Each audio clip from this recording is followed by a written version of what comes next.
Welcome to Conversations with Dr. Skip Mason, pastor, preacher, historian, author, teacher, librarian, archivist, world traveler, collector, family historian, avid reader, and creator of the popular Vanishing Black Atlanta Facebook page. with a lot of folks who love history.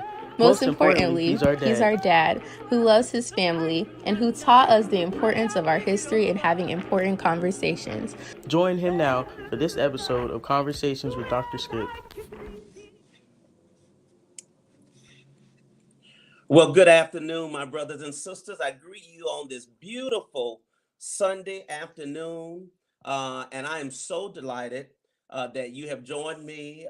It's been a couple of weeks since I've been live, but I'm so glad that you're here as we begin to kick off our Meet the Candidates season. I'll get to that in just a moment, but let me first greet our Senior Bishop, Lawrence L. Reddick, and Mrs. Wendy Jones Reddick. Let me greet the Distinguished College of Bishops and their spouses, chaired by Bishop James Walker. Let me also greet my bishop, Bishop Thomas Lewis Brown, and Dr. Louise Baker Brown. And let me thank, as always, Dr. Teresa Duhart for her continuous support. And let me thank Bishop Walker for allowing me the opportunity to have this conversation with the candidates.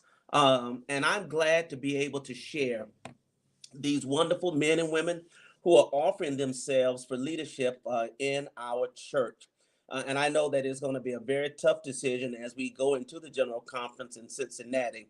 So I'm glad that they are willing to come and to talk about their vision, to talk about what it is that they want to see for our church in the respective areas that they are offering themselves. As I told the candidates in my communication to them, this is not a debate, okay? So the candidates will have ample time to share, to talk, to answer a few questions. And if you have some questions, a couple of questions, we'll pull from the comment section. By all means, please share the questions that you have. Today, this candidates forum will discuss those who desire to be the general secretary of lay ministry. Of course, you'll see scrolling at the bottom what I pulled from the website for those who may not be completely familiar with some of the duties and responsibilities of this very important department. I would certainly urge and suggest that you go to the website, the CME Church website, and click on the lay ministry tab, and you will see this description. This is also an opportunity to continue to salute the great and stellar works of our current General Secretary, Dr. Clifford Harris. But today we have two who are offering themselves for this position.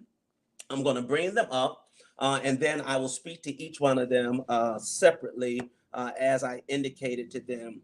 First, we have Brother Shannon Faulk, and he should be coming in just a moment.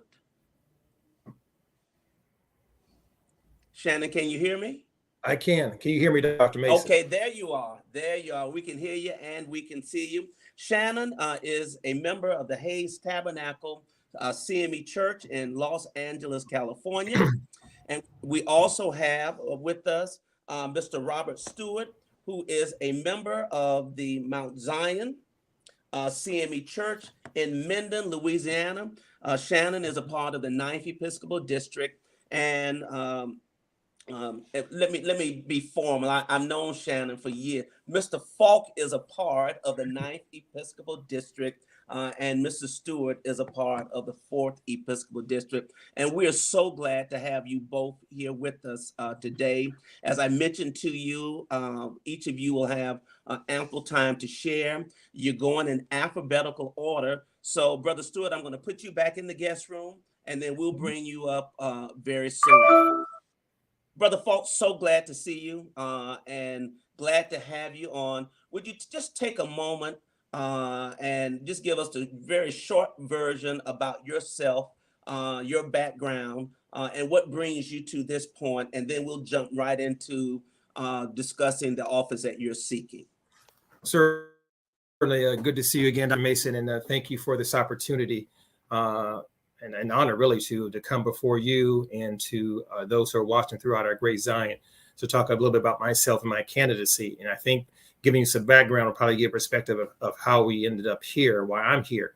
So I am from Northern California, grew up in Berkeley, California, where my home church was Beebe Memorial CME Church, and went through the Berkeley school systems. And I think that I've always been involved in the church. I don't know any other time where I have not been. My parents were very active. My whole family was very active. And Beebe really set the foundation for me in many different ways. One, in my Christian journey. I think secondly, just in building up my my character, helping me to my leadership ability, to really kind of seek the person that I wanted to be under the pastorage of that time of Reverend Bass and Bishop Bass, and then also Reverend McKinney as well. So there I kind of really was part of everything from the usher board to the choir to all the ministries of the church. But I also, in growing up in Berkeley, my parents, I also had the great opportunity and be blessed to have both parents in my house, but also they were very active in the church, but they were also very active in the community.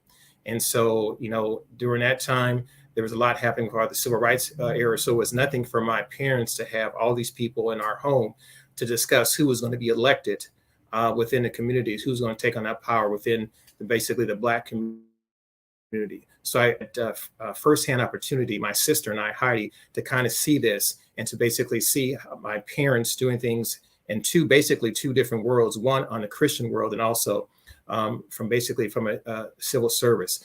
And then I went to schools there. I went to San Francisco State, got my undergraduate degree, and went to Clark, Atlanta to get my master's degree. But even so, during this time, I still was very active in my church and active in many different activities. After getting my MBA there in Atlanta, I also went on to seek and become the vice president of the Young Adult Council. And so I served there underneath the leadership of that time, Stephen Hoyt, who is now Reverend Stephen Hoyt. And we had others, and we got a lot accomplished. I remained active in my church, again, doing things in the community. And we also, when I was there in Atlanta, I was one of the organizers for setting up a mentorship there program within the greater Atlanta area. I don't think it's still around, but we did at that time. And so I just kind of have always been part of and want to be part of things that have had an impact both from a Christian standpoint, but also within the community as well. And so then I relocated to Southern California, where I became a member of Hayes Tabernacle. And again, I've served in many different capacities, from Stewart, trustee, usher board, choir. I've served at the district level. I've served at the region level, and served at the connectional level as well, of our great Zion. I've traveled immensely amongst our church to different meetings, conferences. And so I have grown as I've seen the church grow and go in different directions over this period of time. And I've never stopped serving. I really have never really asked to say, you know, what steps do I need to get to this next step? I just try to figure out where has God placed me and how can I best serve and do His work. And also here in Southern California, I met and married my wife, Dion.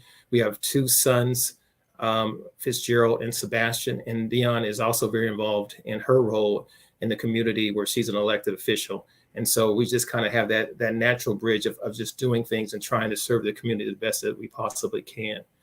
I've also served on the general board.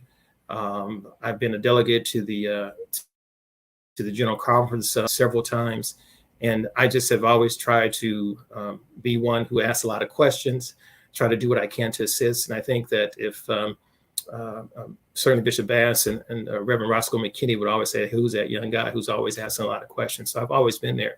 So I think, it came to a point where, seeing all this, and my mom, Sylvia Faulk, was a former international missionary president. And then sometimes people get confused, but Carlton Falk was actually my uncle. And so I also had a firsthand experience seeing them in these leadership roles, but also seeing them in a Christian leadership role and traveling with them in many different places and kind of seen both in front and behind the scenes. So to make a long story short, I think my growth as a young man, Christian man, and even to where I am now has led me to this point. So I think that my journey is saying, how can I serve? Where else can I serve? Where can I basically be more committed? And I've always been passionate about the lay department, lay ministry. And so I said, how can I be more involved? So for me, I wasn't seeking to do something as a validation or seeking to try to take on another role, but basically, how can I best serve God and where is he leading me in this path? So right now, that's why I'm seeking to, number one, to fulfill the role and be elected to the General Secretary of Lay Ministry, and also to see what I can do as far as bringing my overall skill sets, attributes, and things to basically help develop, improve, and move the needle forward within this department. The structure is there. Dr. Harris has done a tremendous job in his position, and I would like to certainly build on that foundation. So, long story short. No, I appreciate that, and that's a good opportunity to jump right in and to talk about what is your vision. What have you seen? What have you observed that prompts you to want to take it to the next level, or to look at some things that are working and are not working, in your opinion? So talk a little bit about your vision and what you hope to bring and what you hope to do in this very critical department of our church.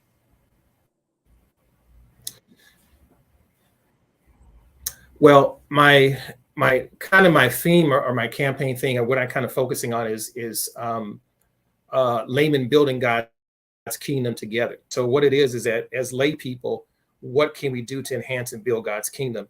And frankly, for me as a leader, I want to say, what can I do to bring the best out of you as being a lay person? So that's, I think anybody who's in a leadership position is saying, what can I do to bring the best out of you so we can accomplish what we're supposed to do? And basically what we're supposed to do is basically the Great Commission, making disciples, spreading God's word. So there's really two, as I see it, there's two ways to do it. One is that you have a pastoral or a clergy role. Everybody else are lay people. And so I say, what can we do? What can I do to make sure that we're bringing the best out of our lay people in order to do this work itself?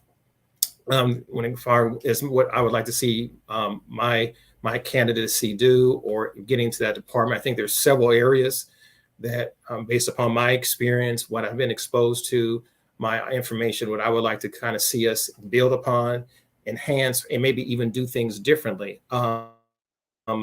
Of course, we have to strengthen the lay, build the lay at the local church level. So it comes from both areas. You know, you have to build if there is no lay department at the local church level, there is no department at the national level. So the national level has to work with the local church, the district, and the regional level. All these components work together. The person who serves as the connectional general secretary is to help foster, develop, provide resources, guidance, in order for the local church to be strengthened, for the local lay person can be empowered in what they want to do. I think also is that we want to look at what I've seen too is that how do we develop a long-term plan for multi-generational growth and development. And, you know, we have to focus on that part. Everything that I've always been involved with, I've always been an advocate for young adults and for youth and for kids. And so that's where it really starts as far as building multi-generational. I was just reading an article recently is stating that 75% of those young people who are, I say people who are ages 35 and younger, who leave the church and not connected for the church, or basically have left the church. And it's like, well, why is that? But again, to me, there's also an additional question is, what keeps the other 25% to the church? And so we have to look at all these things, and why are people leaving? Why they're disconnected? What are we doing to enhance that from a multi-generational? And, you know, the church, the family, the unit today is different just from a generation ago. And so we have to look at how are we building our ministries? How are we reaching out as lay people today that we did differently but also what it is going to be 10 years from now, the next generation. The family unit, the family is going to look very different than it is one generation today. It's, so we just have to be realistic about that itself. So I think for that, I think another part of it is that we are a connectional church. And so what does that really mean? I think a lot of our members don't understand what a connectional church means. I believe it was Dr. Moore recently had a nice article talking about our connectional church and how that is a great spiritual benefit. But at the same time, how are we connecting to the world, to our Christian brothers and sisters who are not part of the U.S.? I think it's very important to get involved in lay ministry. We can learn a lot from them. They can learn a lot from us. I think together we can be quite powerful. But again, how are we basically making sure that we're breaking down those barriers?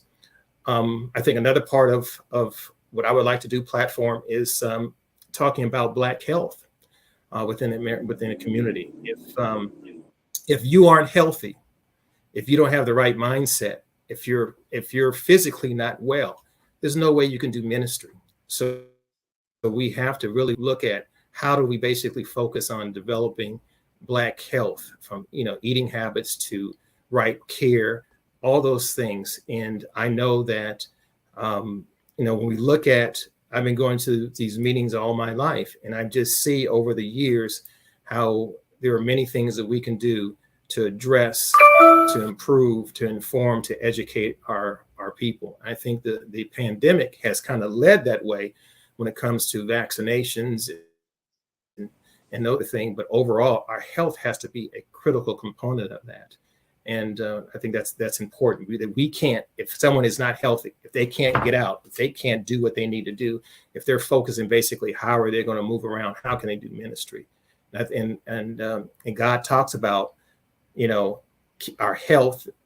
Scripture says there scripturally too that basically that you have to have your health together in order to be able to do other ministries. Again, training for youth and young adults. I think that's important.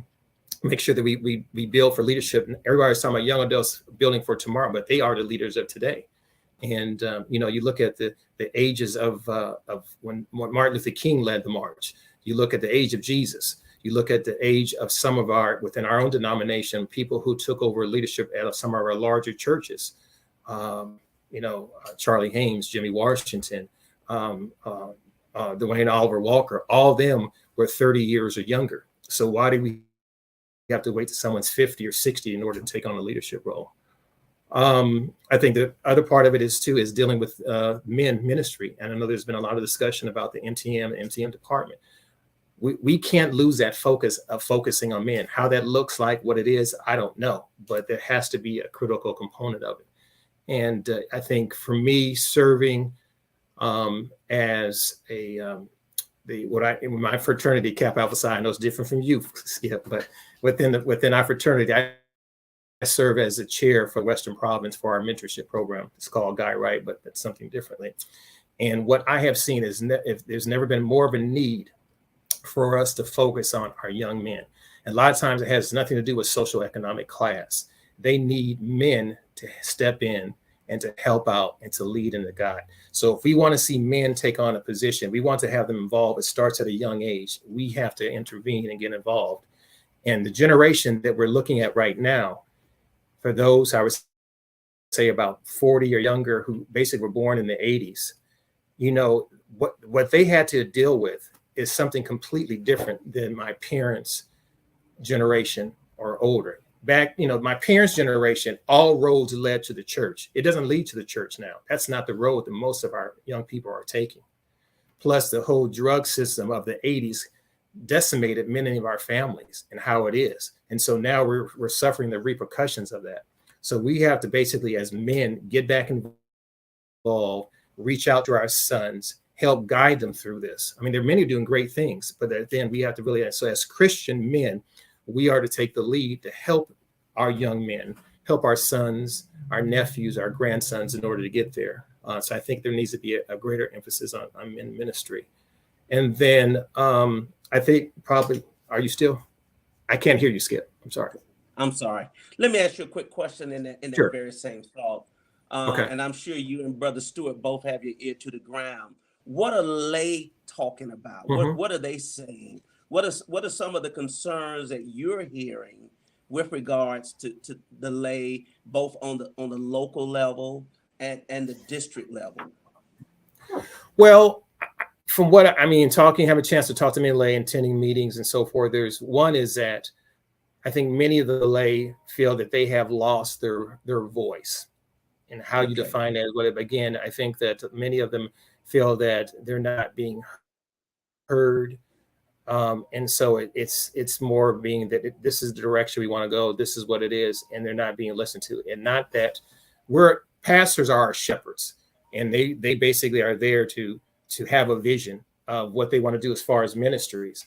But at the same time, we are there to basically help carry that out, to work together. So I think that their voice seems like it is not there as it once was. So help in developing the voice.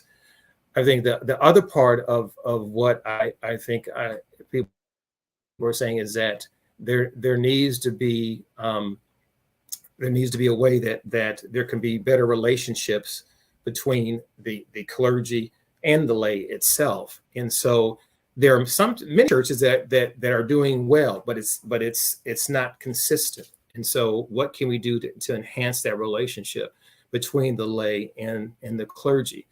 And it can be done. I mean, I'm an advocate. I always have been an advocate of my pastor, and help and assist wherever I can.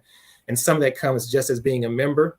Some of it comes from just having friends who are ministers, and pastors go through a whole lot. There's a lot on them, and there's a lot that we can do in addition to praying and supporting them. And part of that as a church, as a denomination, is how can we support them?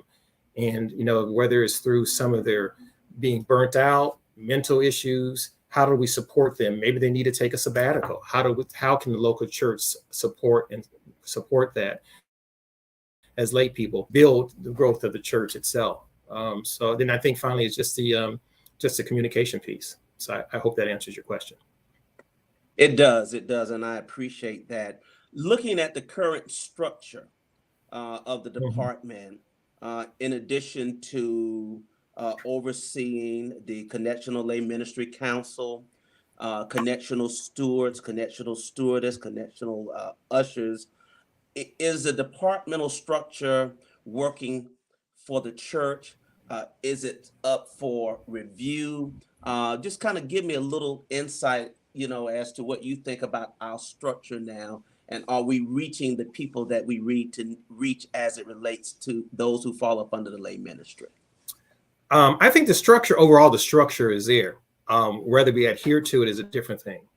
But I also believe that, the General Secretary of Lay Ministry is one of several connectional officers or general officers.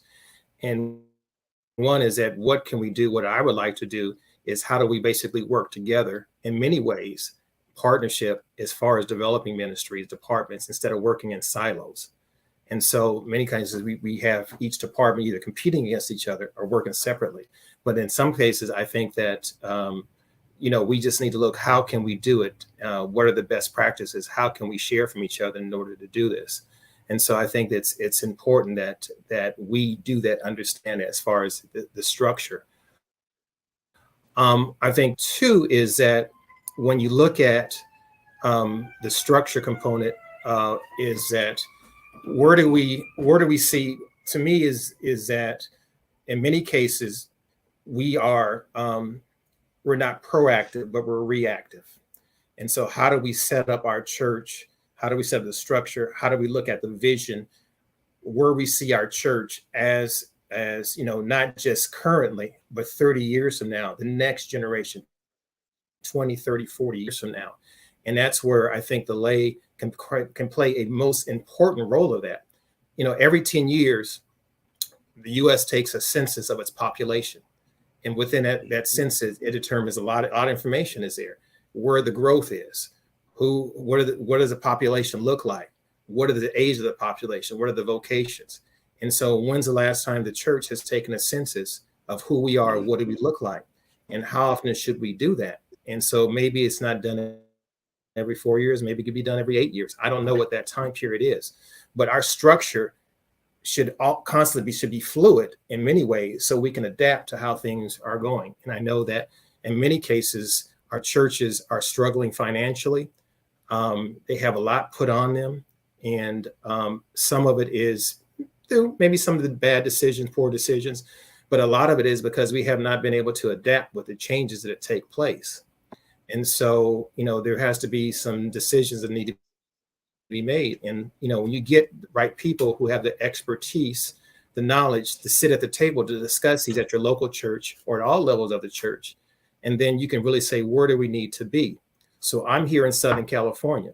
And so, we're always expanding outward. But, 20, 30 years ago, where our churches were, we never would have thought that there would have been such growth in areas of the Riverside, Moreno Valley, and so forth.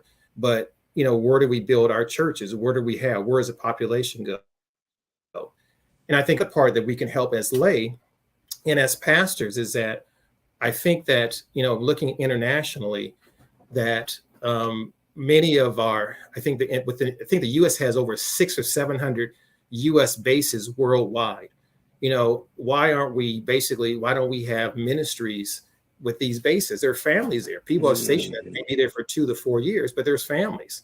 And so that's another way that we connect. So the lay can help set the foundation for reaching out to people. I have friends, I have fraternity brothers, I have friends, basically who are living all over the world on these bases, and they don't really have a connection to a church. That's a great opportunity for us. And so the lay can help and partner with pastors in order to reach out this way.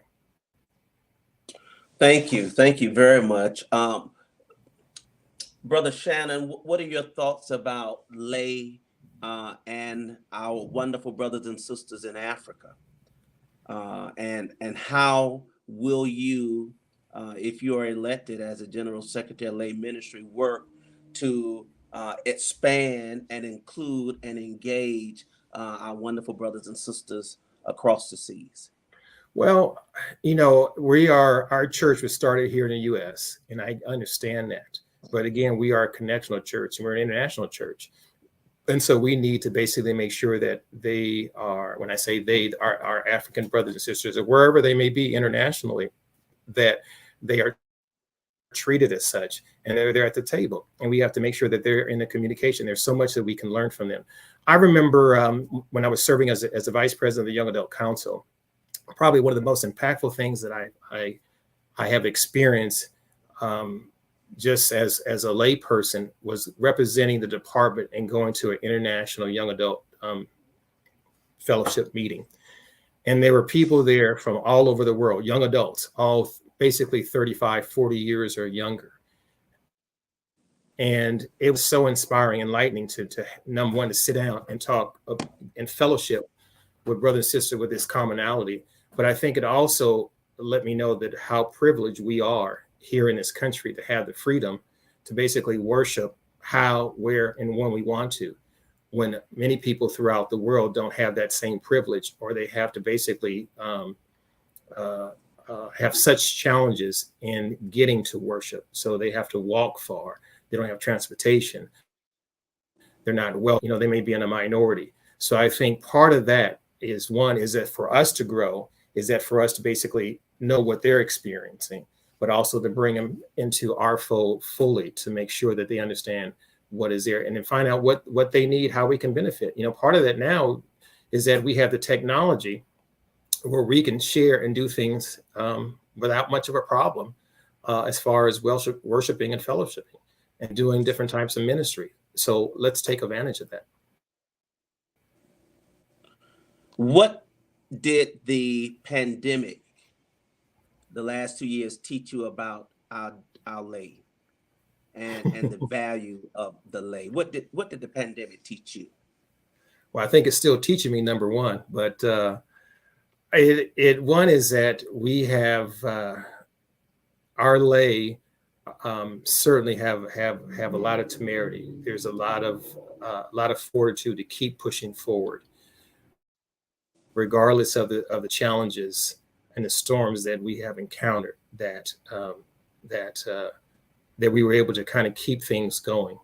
But this won't be our last storm, and this won't be our last challenge, and we have to keep pressing forward.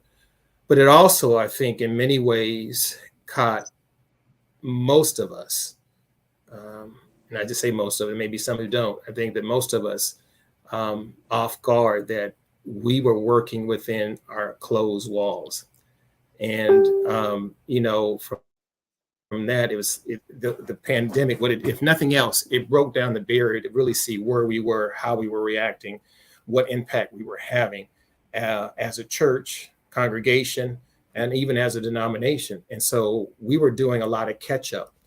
And part of one of my platforms is the technology piece of it. Technology can be great. We're going to have to embrace it, and it can be used. It's not a replacement, but it can be used to enhance basically our ministries and our fellowship. And our church was playing catch up in so many ways. We're still playing catch up when it comes to the technology piece of it. Secondly, I think that it showed us that we were doing things out of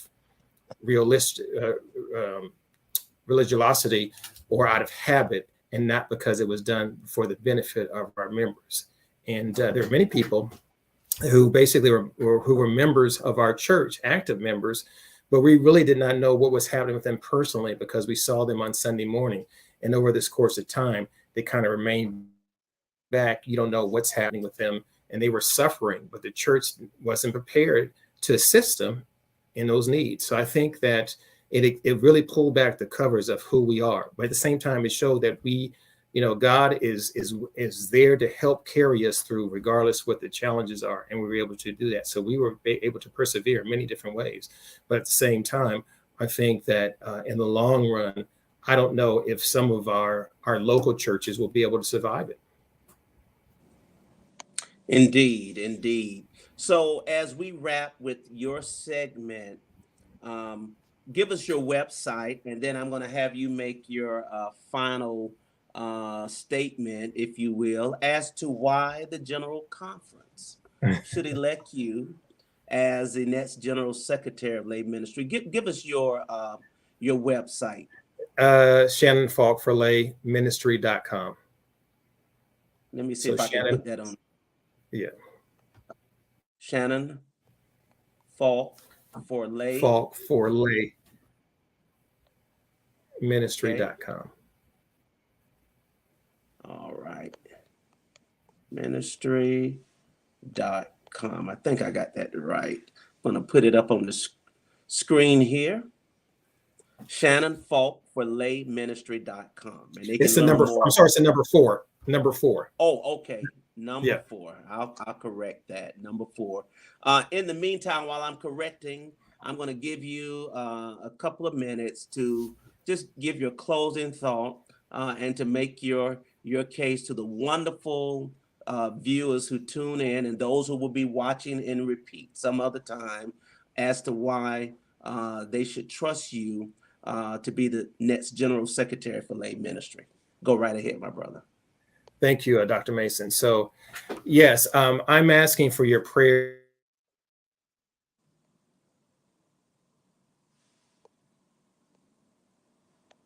Ministry. I firmly believe that I'm at this place right now to help guide, direct, and assist the lay department, the lay ministry, for you as lay, for us to move the needle forward.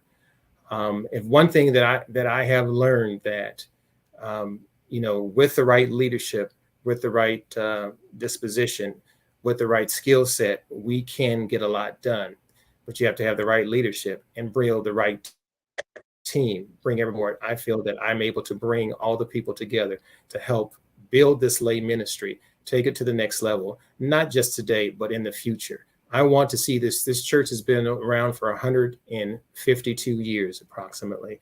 And I want to see us around for the next 100 years doing great work.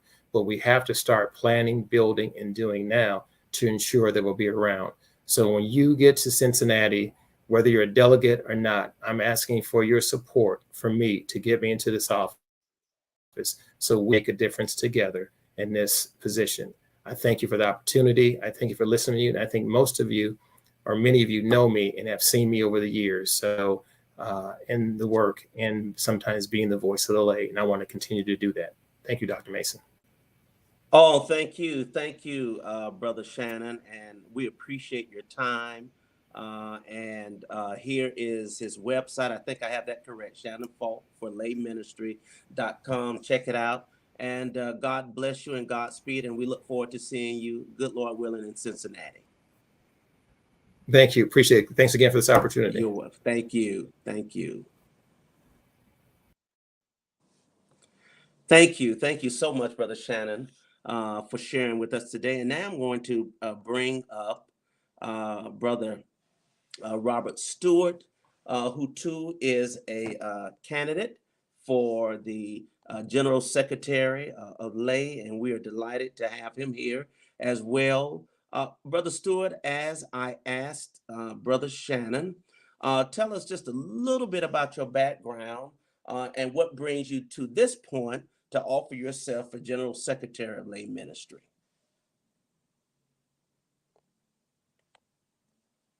You need to unmute yourself, Brother Stewart. Can you hear me? Yes, we can hear you now. Thank you. I want to thank you for the opportunity to share with the clergy and laity of our Zion. I want to greet you as well in the name of Jesus. There is no other name that is powerful. I want to say that I am the son of the late Mabel Stewart and Robert Stewart, a 1984 graduate of Minden High School, graduate of Grambling State University with a BA degree in political science, a 1993 graduate of Grambling State University with a Master's of Art in Teaching and Social Science Education, a 25-year teacher of junior high school, and community college social studies. Further studies were done at University of Arkansas at Monticello, Northeast Louisiana University, Louisiana Tech University. I am a member of the Mount Zion CME Temple in Minden, Louisiana, pastored by the Reverend Gwendolyn Bobaum.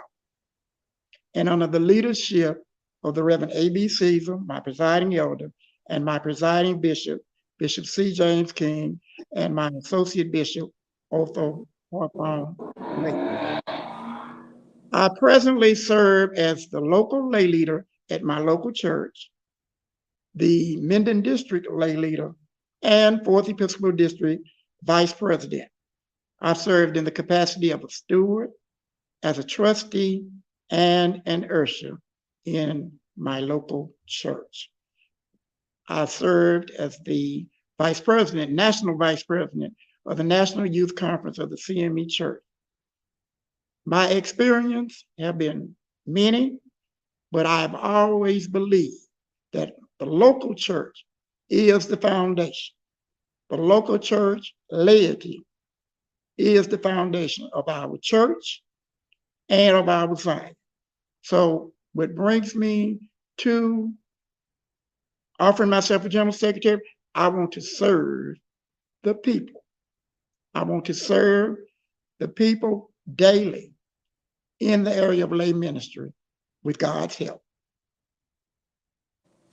Thank you. Thank you very much. So let's jump right in and tell us about your vision. What is your vision for this department? What do you hope? My vision for this department is simple. The local church needs effective lay ministry. Whether the church is small, whether the church is medium-sized, whether the church is large. We need active and engaged lay ministry, not just a name saying that we have a local lay council in the church. When we go to the annual conference, there's a question on the reporting sheet. How many lay councils do you have? Every church in this Zion should have an active lay council, not in name only, but actually doing the actual ministry that it is supposed to do. With the ushers, with the trustees, with the stewards and the students. And I've been blessed in my local church to serve in each one of those ministries, with the exception of the students. 50 years I've been an usher. The first greeters, the first person you see when you come in to the church are the ushers, the greeters. And they're not going to come in and stay around if the ushers are not strong and have a pleasing personality. Same thing about the steward board and the other ministries. So as General Secretary, and you say that we need an active lay council, tell us how you're going to motivate and encourage across the connection to get those lay councils, those that may be dormant, those that may not be active. What do you propose to do as the General Secretary? First of all, you have to have passion. You can't lead anything without any passion. And you cannot lead a department unless you engage with the laity in each local church. Now, with the engagement of the laity and with the passion, you have to have a spirit of working with the laity, getting to know the laity in the church. How am I going to lead the Department of Lay Ministry if I have not built a relationship with the laity of the local church? That is one of the focus. That's one of my main focus. Building stronger relationship. I cannot just come and say that I'm going to want to offer myself a General Secretary of Lay Ministry when I haven't been engaging, I haven't been communicating. And that's what I feel that our lay department should be built on. Communicating the vision, communicating with the laity, letting the laity know that you are there to for them and to lead and direct. And to relationship. That's what we are falling maybe a little short. Okay. But with my personality across this church, we can build a stronger lay department in and focusing on the local church. Then we can move to the next level, the district and the region and the general church. But if it's not happening in the local, it's not happening. And that's what we're going to have to work on, strengthen. So as I asked Brother Shannon, I want to ask you, what are you hearing from lay? And What I'm hearing, let me finish the question. What are you hearing from lay? And what are some of the concerns that they're sharing with you about lay and lay ministry? Go right ahead, sir. Okay. Some of the concerns that I'm hearing about lay ministry is we only see the Department of Lay Ministry when we have our connectional day. But lay ministry is 365 days of engagement. So we need something, we need active, viable, enthusiastic, passionate lay leaders and laity to join with us in making a difference in the life and witness of the church and the community. So that's one thing that I'm hearing from laity across this church. I don't know what lay ministry is. I don't know what it entails, what it is about. That comes with building a relationship, having a passion, and with training. So that's one of the main things that I'm hearing from laity: relationship, discipleship with witness. Thank you. Thank you very much. Talk about the structure of the department. As I mentioned, there are a number of departments within the lay ministry that addresses issues with the stewards, the ushers, etc. Is the current structure working, in your opinion, from your observation? If so, fine. If not, what would you propose to do to change or to add to it? And also the discussion about the ministry to men as well. Give me your thoughts on that, sir. The present structure is working, but there's always, in this new season, there's always room for new improvement. Mm-hmm. Our structure is in place. The stewardess ministry, we know that they are the preparers of the Lord's table.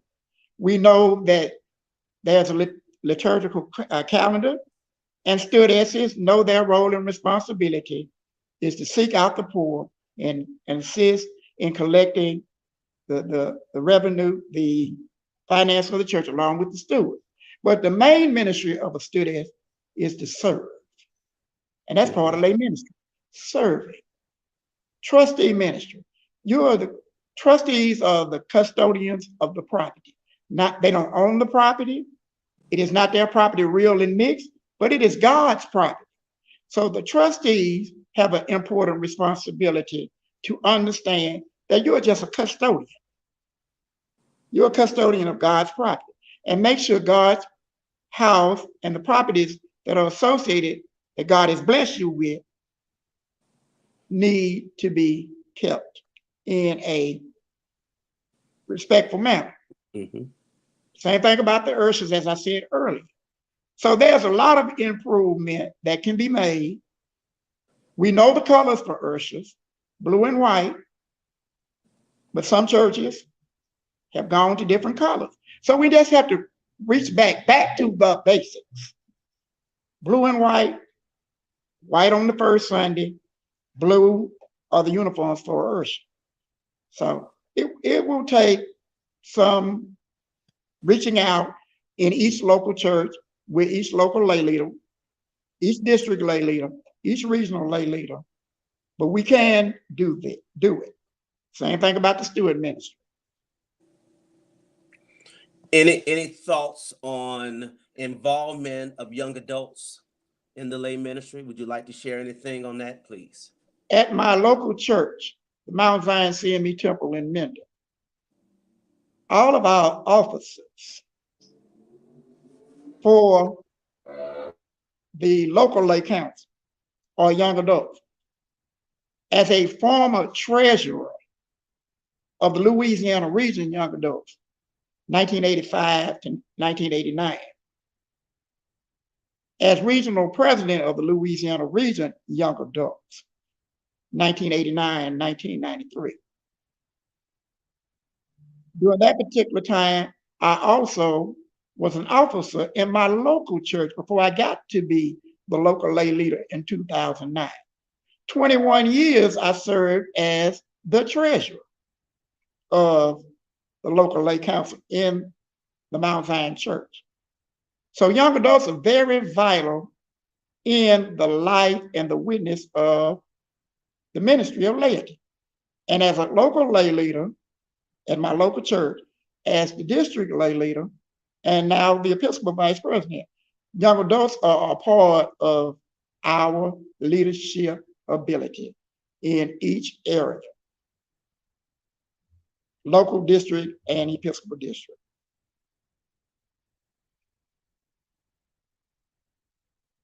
What has the pandemic taught you about the lay in these last years? What have you learned? The pandemic has taught me about the lay that we have to be steadfast, we have to be unmovable, abiding in God's word, but ministry does not stop. It's 365 days a year, engaging with power, power with purpose, and power that has witness. Mm-hmm. Discipleship. Earlier, Brother Falk shared about the powerlessness of some of the lay. They feel as if they are not empowered. Would you concur with that statement or disagree with it in terms of lay and the level of power that they have? Give me your thoughts. Laity in the church are the backbone of the church. If there is the laity, if there's no, the laity are absent, then where are we going to go? What direction are we going to go in the church? And the laity have power. Laity have power. But the laity also have to realize that with power comes prayer. Let me explain that a little further.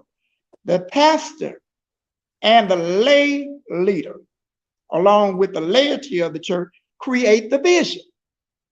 It's not the pastor who creates the vision for the local church.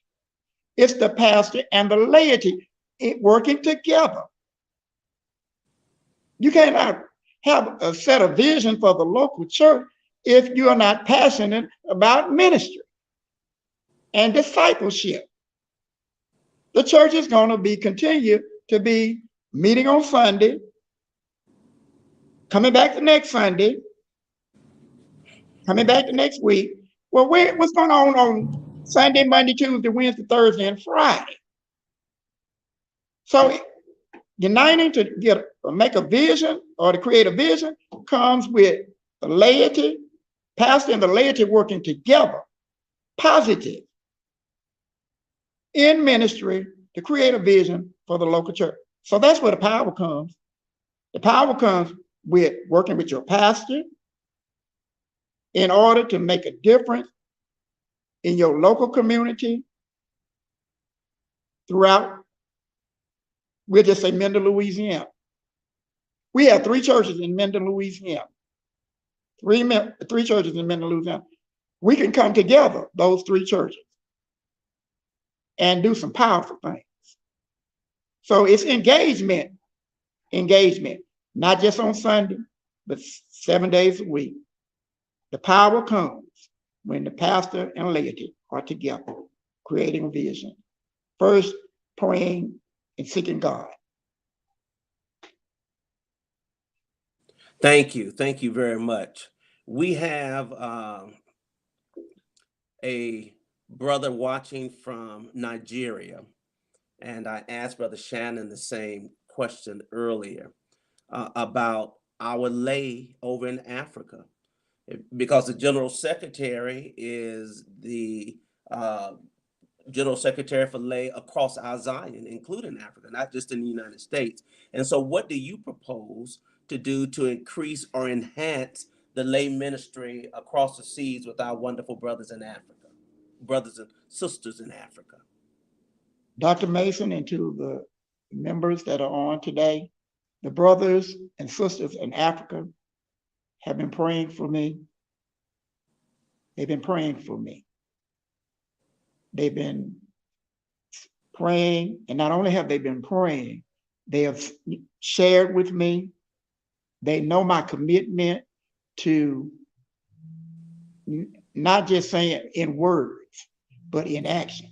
So I appreciate all of the love and all of the respect and the prayers daily coming from the 10th Episcopal District.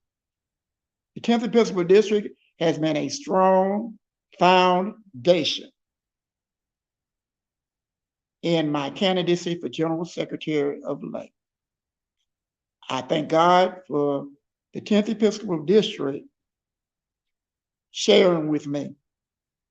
So they know my love for the laity and clergy, and they were just waiting for me to come and share with them. So Brother Stewart, and perhaps you'll do it in your closing statement. Give us some tangibles, if you will, about this job that you want. For instance, I think Sister Williams Windsor said that the laity is the church, but all churches don't have lay departments. So as General Secretary and as the visionary for this, what do you propose to do to address those issues with churches that do not have lay departments? To Sister Windsor, my phone is always open. My phone is never closed. The laity of the church, the clergy of our church, the laity of our church are important. We if you're going to serve, you need to serve. If you're going to work, you need to work. So what I would do as General Secretary of Lay is to have a relationship with everyone in this church, in this Zion. Not just coming around on special and certain occasions, but a relationship with engagement and with power. So in other words, I'm available. Mm-hmm. Call me as you many of you have been doing, if you have, concerns. Thank you. Brother Vereen, Charles Vereen, if you can provide some clarity or some context for your statement, as well as you, Brother Joe Brown, because you pose questions, and I want to be able to allow both Brother Shannon and Brother Stewart to respond, but I need some clarity to the questions that you propose. So if you will do that and put it into the comment section, then I'll be happy to bring Brother Falk back up too and have both Brother Stewart and Brother Falk respond to the question as we do that, and if they decide to do that. Brother Stewart, so tell us why, and I asked the same question to Brother Shannon. We will be in Cincinnati. Make your case as a part of your closing comments as to why the General Conference should trust you and elect you as the next General Secretary of Lay Ministry for the Christian Methodist Episcopal Church. 34 years of serving in my local church, district, region, and Episcopal level. Many of the clergy and laity of the Christian Methodist Episcopal Church and our Zion know of my passion, my zeal, and my love for this ministry. Lay ministry is not about I, it is about we. And God blesses us every day to get up and have health and strength to move. And this is why I'm offering myself for General Secretary of Lay. You have to have a passion. Lay ministry needs to be enthusiastic. Have a leader that's passionate, excited about the ministry, committed to the ministry, devoted to the ministry, and able to have a relationship with the laity in the local church. You know that's me. Many of you, I have 34 years of speaking and conducting different workshops across this Zion. I love the laity of this church. I love the structure of this church. So my commitment to, if elected General Secretary of Lay, is to give you a full-time General Secretary of Lay Ministry, one that is going to be available for you 365 days of the year, that you can call, that you can share your concerns, whatever you want to share that will strengthen, build, and move to a higher level. That's me. Committed to God and committed to making a difference. Try new lay leadership with a new vision. Try new leadership across this church. That's why I'm offering myself a General Secretary, a committed servant that's going to work for you 365 days of the year. And let me say this, engage with power with purpose, and watch and see our Department of Lay Ministry go to another level. So I'm working for the Department of Lay and the laity of the church, local, district, region. Thank you. Thank you very much. I am going to bring Brother Shannon back up.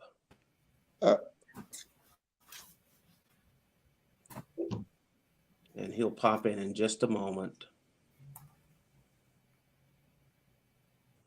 He's all the way in California, so it takes just a moment for it to populate. We have a question from Brother Joe N. Brown, and if he's Pastor, I apologize. I can't tell. It just says Joanne Brown.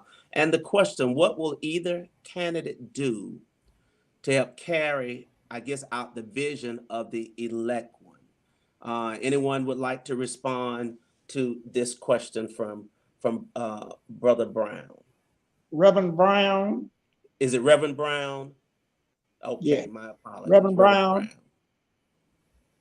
The vision is ministry. The vision is ministry, and passionate about the ministry with enthusiasm. Lay ministry can, will move, and people will be excited about lay ministry if your leadership is excited with passion.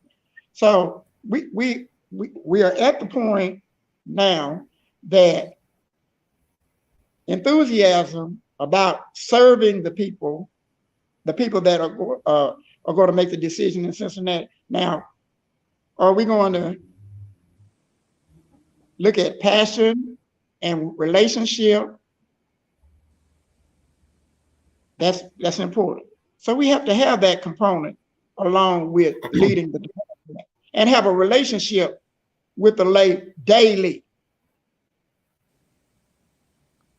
Reaching out to the laity daily, letting the laity of this Zion know that, hey, pray for me. I'm speaking this place, or I'm conducting this particular training session. And that's what I've been trying to do for the last 35 years. When God gives me the ability to do different things and I'm in different places, I let the laity of this church know, so that you may not be there physically, but you can pray for me that I will be led by the Lord to do something for all of these local churches, districts and regions that I've been invited to over the course of 35 years. Thank you.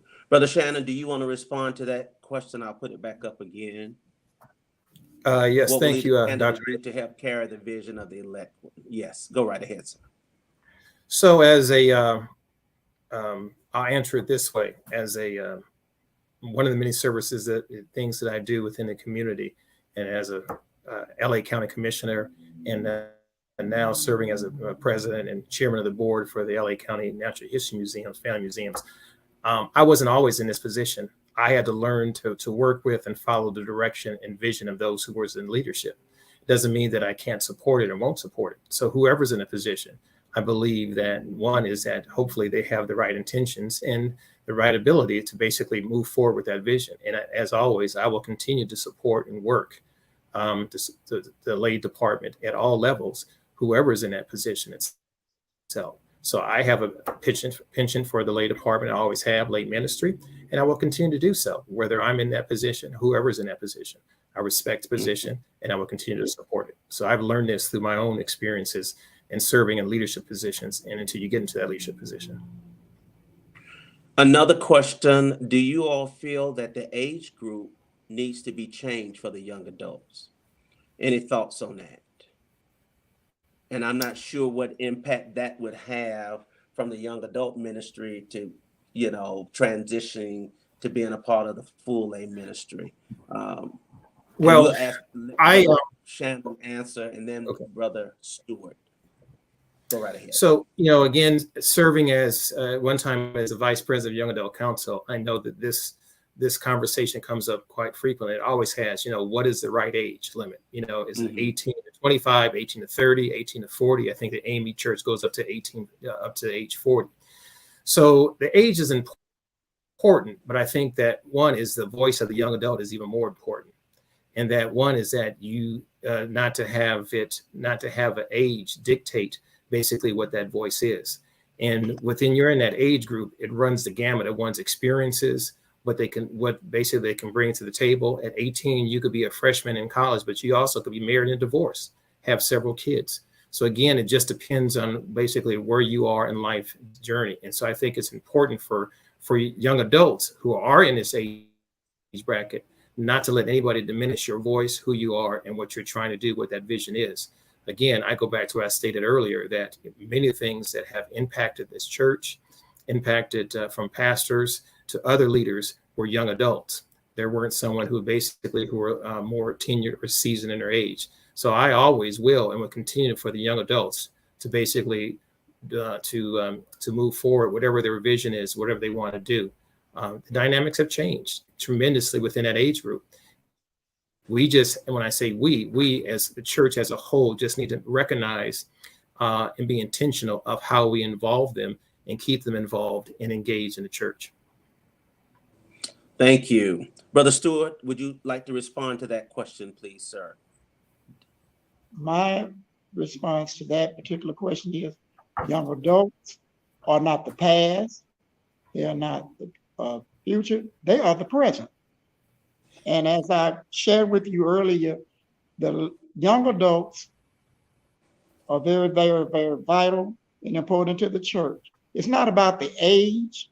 It's about effective ministry, incorporating the young adults into the different ministries of the lay department, steward, stewardesses, trustees, and ushers.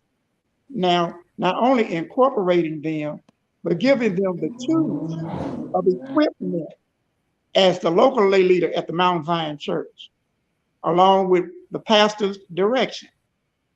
The proper training, the proper things the proper tools that they need to be in leadership as a steward in the local church. Well, I can share that with them because I myself were on the steward board when I was 22 years old, 1988 to 92. I was secretary of the steward board, 1988 to 1992. Trustee ministry, 20-year member of the trustee board, 50-year member of the usher board. So with the right training, with the right development, through the direction of the pastor, young adults will be on fire, but you got to have a relationship. I keep going back to relationship. And that's going to build the young adults in this Zion. Your relationship as General Secretary of Lay, being a people person and going out and sharing with them and letting them share with you, young adults and others.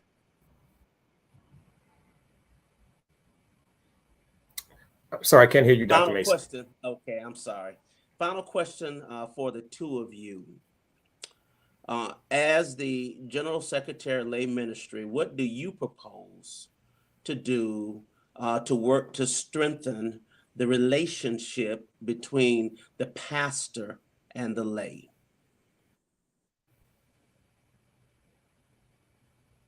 What do you propose to do in those churches where the relationship may be frazzled or may not have a good relationship?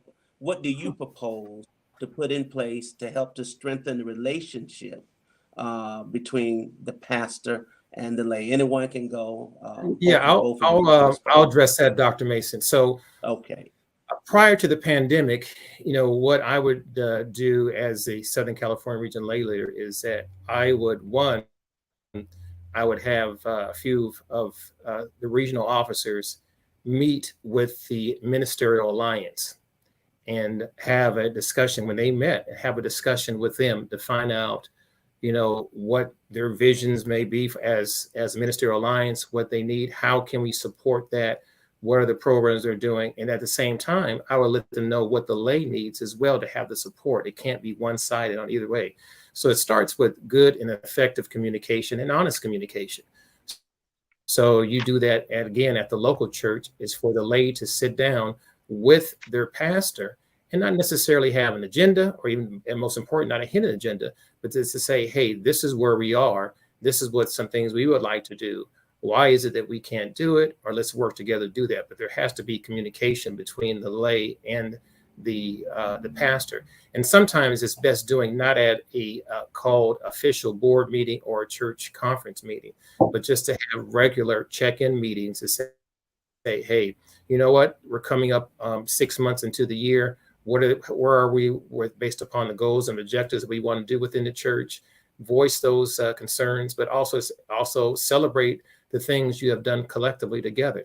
So again, it all comes down to communication, but again, the lay needs to come with a plan of action as well as with the pastor, and let's work together in one core to get that, to make that happen. Thank you for your response. Brother Stewart. Contact is very, very important. Many pastors, many laity across this Zion needs a person that they can directly contact. Many of you have contacted me, both clergy and lay. I'm always available to give direction, to give guidance, and I'm also open for your concerns and your ideas. That's what a general secretary of lay ministry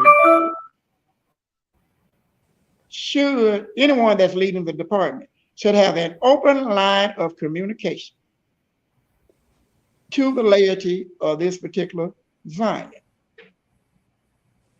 All clergy, all lay can call 318-762-8055 at any time. 318-762-8055. Or they can email me at mtzion@gmail.com. I'm never busy. I'm never, do not want to hear from those who have elected me. I'm always open, and that's how we're going to get things done. Lay ministry, 365 days a year, with full-time general secretary, and with being able to serve the people of this Zion. You will have someone that you can reach out to, call. We can have prayer, but at least in all, we can have a relationship. I don't know how your time is. I have two more questions that have come to me. I'm good. Ask them if I'm good, Dr. Mason. Go ahead. Time? Okay, excellent. Thank you. Oh yeah. Remember, I'm 3 and 2 hours behind you. Oh, right. That's right. So I'm going to put this question up, and you can respond whichever way you so choose. Please have the candidates explain to us, how can we have strong young adult leaders if the generation before them is weak? Well, I wouldn't say that the generation before them is weak. I would say that basically that there's it's sporadic, possibly, maybe even inconsistent, but there is definitely some strong leadership there. And unfortunately, I think that we have not done the best job at grooming and building those next generation behind us. And I think that not making any excuses, but that's the reality of it. And it comes down to this, my personal observation, that building stronger young adults has to be intentional. It has to be a priority. And in many cases, I think that it just has not been a priority for whatever the reason. And that's for another conversation. But I think once we look at emphasizing being intentional with making sure that our young adults are included, involved, then that's part of it. Then it comes down to really mentoring. I think if you really look at, goes back to what I stated earlier, you have those who are 35 and younger. This article was talking about, and those who 75% have left the church and no longer involved in it. 25 are there. So the question, why did those 25% remain? It's because they had people who were advocates for them, who mentored them, who had basically kept them engaged in the church. All of these things are important. So our work as ministry is not just within the walls, it's outside of the church. And we have to understand that the young adult today is very different than a young adult, again, from 10 years ago. Most of them are working multiple jobs, multiple schedules to do things, trying to be, if they're in school, go to school, have families. Mm-hmm. And it's not like, again, a generation ago when someone had one job and they were able to take out 3 or 4 weeks at a time in order to attend something. So if we're looking at something, doing something very simple and get them involved, is to say, hey, number one, ask the question, where are they? And then how come they're not here? And then how do we get them involved? But I think first and foremost, we need to serve, when I say we, myself, those who aren't young adults, as advocates for those. And I look at my personal upbringing, I just go back and look at so many people who were mentors, advocates for me in all levels of growing up as youth and a young adult. And I think that's important, not just as lay, but also those who go into the ministry, those who I think who are really have strong ministries, who have been consistent, probably had very good mentorship as a young pastor in the church. So it all begins there for me. That's how I would address it. So, for young adults, you got to encourage them, serve as advocates, find ways to get them involved, how to support them, and, basically be intentional reaching out to them. Mm-hmm. Thank you. Thank you so much for your response. Brother Stewart, would you like to respond? It has to do with what I said earlier. Churches just can't be meeting on Sunday. Ministry has to be going on daily. And young adults in the community, if they see that the ministry is strong at your local church, they're going to want to come and share and be a part of that. But you got to open up your churches on more than just on Sunday. And even before the pandemic, which has been taking place for the last several years, a lot of our churches are just meeting on Sunday, having church. Well, Sunday school is a foundation. We're missing that part right there. Sunday school is a basic foundation of Christian education in the local church. And you encourage the young adults to be a part of every ministry, but they're not going to come where they're not going to be involved. Now, as it relates to the older members of the church, as a young adult, not that many years ago, I'm glad that there were older members of the Mount Zion CME Church in Minden, Aunt Chris, many other members. My mother, who just passed on last year, who was the oldest member of Mount Zion, and other late brothers and sisters in Mount Zion that gave the direction.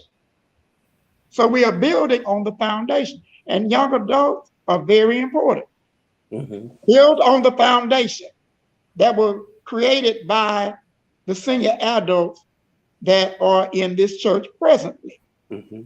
Build on those principles and those values, and know that those principles can take you a long ways. But we have to bring everyone, and that's what I try to do as the local lay leader in Mount Zion CME Church, as the Minden District lay leader, and as the newly elected representative for the 4th Episcopal District, as the vice president, bringing everyone to the table that you can share, you can learn from one another, and develop a stronger lay ministry. Thank you. And this will be the last question. This is from Brother Carl Montgomery. What strategies will you use to grow lay council? And what percentage of growth can we expect under your leadership? Small congregations lack enough members. So he's asking, what strategies will you use to grow lay council, and what percentage of growth can we expect or hope to expect under your leadership? Who want to go? Who want to tackle that one first? What I would do, Brother Montgomery, would be to visit your church in the 5th Episcopal District and visit the small churches. Feel free to call, make contact with me. Feel free to contact me. You would have my number, just as everyone that is connected with this Zion would have my number, my email. I would never be too busy not to come to the 5th Episcopal District or any other districts, any of the other 11 districts. But that comes with a relationship, number one, with the regional lay leaders. You need to know who the regional lay leaders are in each region, from the 1st Episcopal District to the 11th Episcopal District. You should already have a relationship with those persons already. They ought to know who you are already, and the vision and what your goals are for this department. And fortunately, I have been blessed to share for 34 years across this line with most of all of the laity in each region, from the 1st Episcopal District to the 11th Episcopal District. But it comes. So, Brother Stewart, do you have a particular strategy? That's the question. Strategy is this. What's the strategy that you will use to grow the lay council? The strategy is this. I would go, I would share, and we would develop ministry with the pastor's permission and meet with the laity of each local church, small, medium, or large. That's the only way we're going to make a connection and have a strong ministry. Be available to go. Mm-hmm. Okay. All right. Thank you. Thank you. Brother Shannon, again, I'll repeat the question. What strategies will you use to grow lay council? What percentage of growth can we, the church, expect under your leadership? Thank you, Dr. Mason, for the question. So one is that you have to have effective communication, and the communication has to be consistent at all levels. And so right now we are a connectional church, and I'm not sure if the communication is getting to everybody that needs to get the communication. So one is that we have to make sure that we have the right channels of communication so everybody knows what's getting out there. So whether you basically have the training material, whatever's happening out there, and also so we can basically share best practices of what we're doing at our local churches as far as ministries or other areas. So I think that's most important to enhance, to improve the communication. Secondly, as far as strategies for growing the lay department, is that we have to know, when I say we, the leadership, the general secretary and others, we have to know what's out there. And so I know we have the statisticians reports and things like that, but I don't know if we actually could have a full assessment of the lay department's members and so forth. So again, we have to know basically what's out there and how best to address that and what those needs are. Because again, we may have a lay department in name only, but we may not necessarily have members or after members are part of that department. So again, doing an assessment to figure out how do we best address that. So if we have some areas that really need to be looked upon, addressed, how can we do that as far as that? And as far as the growth number itself, that comes down to really figuring out what's there. What does our church look like? And the numbers run the gamut. I don't know what those numbers are. So when we look at us as a denomination, it may say one thing, but are those the true numbers? But I can say this is that we just have to look at moving the needle forward within the department. I think that comes down to building relationships, communication, and finding ways how we can reach out to the community itself. And one, I think there's a young adult asked this as far as bringing young adults and families in. So one is that, how can we grow the department in our lay? And one part is to really look at, and for me to say, okay, where are our churches located? Where are they based? And so throughout our connection, many of our churches are located in epic centers where they're close to colleges or universities, but we don't have a relationship with those colleges or universities. So what are we doing to basically do that? Do we have any campus ministries? Some are even walking distance. And why is it that we don't do that? How come don't have those relationships? So part of that is saying, are we reaching out? How are we reaching out? If we're trying to grow our church just strictly from within, it's going to be challenging and it's going to take some time. So we have to basically look, what are other areas? How else can we basically look at growing our churches? So it's going to have to be a collective area. It's going to be basically through training. It's going to have the right attitude. And it's going to be a collective effort. There's not one silver bullet that's going to basically bring us the answer for all this. But with building the right team, having the right people around, people who have a penchant for making changes, it can get done. I believe, and with God on our side, basically with us, empowering us, behind us, and following that vision, we can get it done. Thank you both. I tell you, I appreciate you both for extending the time, and the questions keep coming, and they're good questions. I'm going to post this You don't necessarily have to respond, but what are opportunities other than just opening up the churches during the week? Young adults are leveraging technology as a primary means of communication. We are no longer limited geographically to create and maintain relationship. And what is the vision to include technology to reach more people? So it appears from what I'm reading in many of the questions and comments is that the Department of Lay Ministry must continue as pastors have done in the pandemic to explore and examine new ways as well to strengthen and to manage and reach lay across the Zion. And I'm seeing this connecting theme throughout many of the questions that are coming. And so I appreciate you all for sharing your time, and those who have watched also appreciate your vision and what you have shared. And we know that our church is in good hands, and I know that you will continue to share opportunities. Brother Stewart, is there a website for you? I asked that of Brother Shannon. Do you have a website, or is there a way that you want people to reach you as well?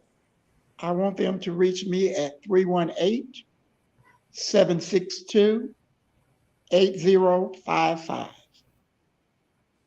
And my Hey, email address uh-huh.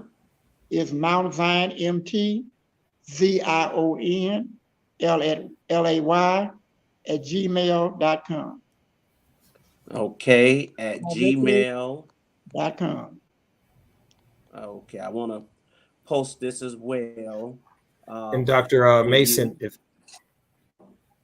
if I can, I forgot to acknowledge earlier at the beginning my Bishop Paul A.G. Stewart and Mrs. Stewart, and my presiding elder, Reverend Marshall Sharp. Again, thank you for their support and their guidance as well. So I just wanted to acknowledge them. Thank you for this. And Dr. Skip, I want the people, the clergy and the laity, feel they can call me at any time. And that's my passion, service. Thank you. And Thank you. on a full-time basis.